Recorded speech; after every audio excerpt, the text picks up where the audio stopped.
भारत की विवादों की खबरों के बीच भाजपा के राष्ट्रीय उपाध्यक्ष प्रभात झा ने कांग्रेस के बड़े नेताओं को आड़े हाथों लिया है। पूर्व मुख्यमंत्री कमलनाथ को आड़े हाथों लेते हुए झा ने कमलनाथ को चीनी एजेंट बतलाया है, राहुल गांधी को चीन की भाषा बोलने वाला नेता बतलाया है। उधर कांग्रेस झा के आरोपों पर बैकफुट में नजर आ रही है। देखिए रिपोर्ट। जिस तरह की बातें राहुल गांधी जी द्वारा या कांग्रेस द्वारा की जा रही है, हम भी सोचते हैं कि आखिर ये भाषा चीन की क्यों बोल रहे हैं। भारत के होने के बाद, कांग्रेस के अध्यक्ष रहने के बाद, आज भी उनकी माताजी श्रीमती सोनिया गांधी जी कांग्रेस की अध्यक्ष हैं। हम इतना नहीं समझते हैं कि भारत का भारतीय कभी इस तरह की चाइना की भाषा बोलेगा, तो उसका रहस्योद्घाटन आज हुआ और कल भी हुआ था। अब वो आप कहेंगे रहस्योद्घाटन क्या है? उसमें सबसे प्रमुख भूमिका है मध्य प्रदेश के पूर्व मुख्यमंत्री कमलनाथ जी का।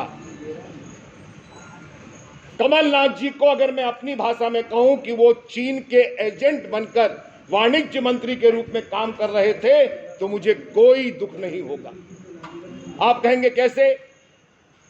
भारत के और चीन के कम्युनिस्ट पार्टी और भारत के कांग्रेस पार्टी के बीच में बहुत सारी बातों का समझौता होता है।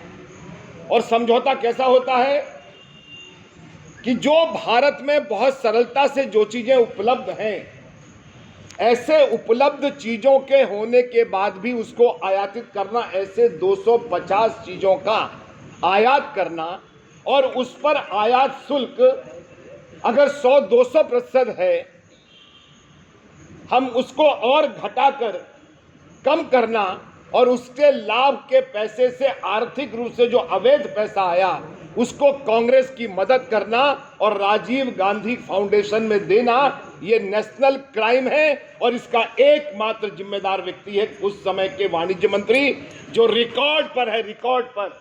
और वो दस्तावेज आज सारे जारी कर दिए गए हैं कि किस तरह के समझौते हुए।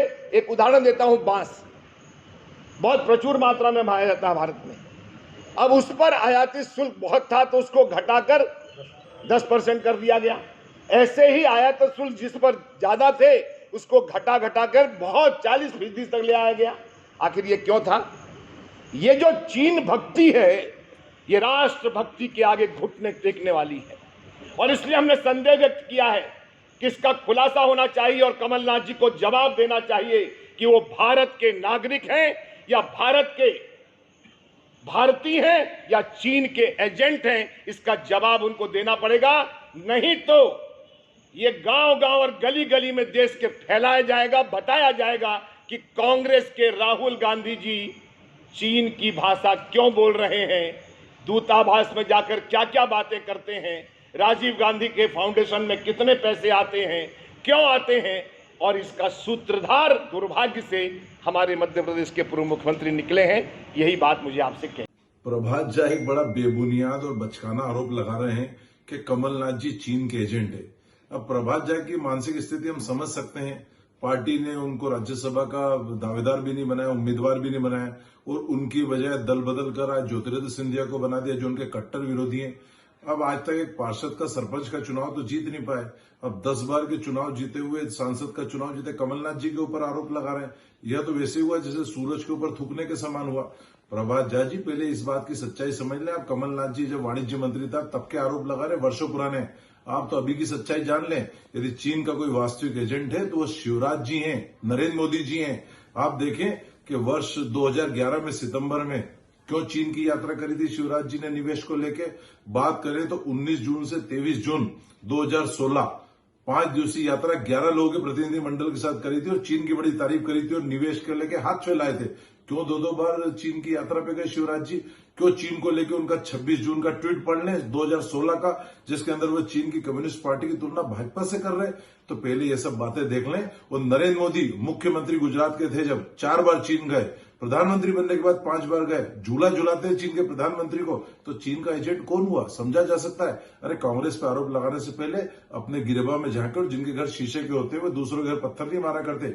चीन की वास्तविक एजेंट तो शिवराज सिंह चौहान और नरेंद्र मोदी और भाजपा है, जो चीन के साथ लगातार गठबेलियां कर रहे थे और चीन भारतीय सीमा के अंदर घुसपैठ कर रहा था, और ये लापरवाह बने उन्हें झूले झुला रहे थे और चीन को दोस्त बता रहे थे। आज स्थिति सब भाजपा के कारण ही देश की है।